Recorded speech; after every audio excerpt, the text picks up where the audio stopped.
Hi guys!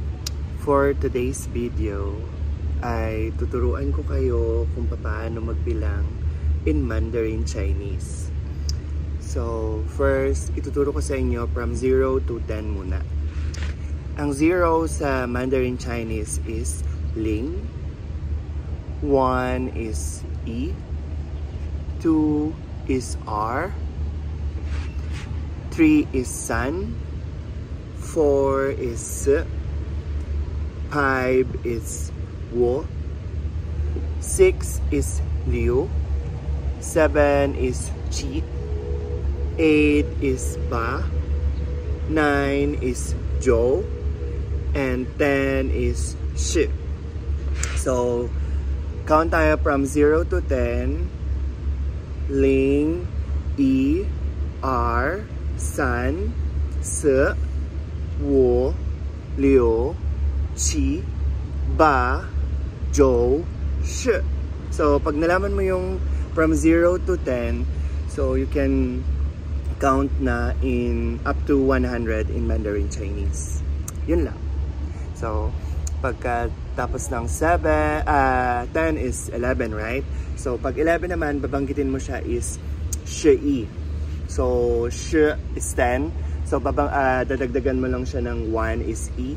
Shi, Shi R, Shi San, Shi Se, Shi Wo, Shi Liu, Shi Qi, Shi Ba, Shi Zhou. Tapos, pag 20 naman, ano ba yung 2? Diba R?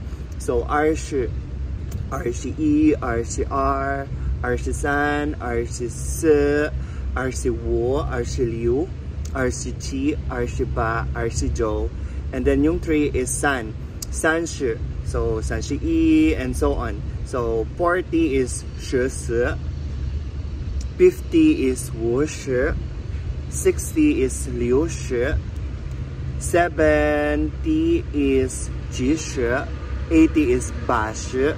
90 is Zhou Shi. And pagdating naman sa 100, di mo siya babanggitin ng I Shi Shi. So, pagdating naman sa 100, babanggitin mo siya as I Bai. I Bai.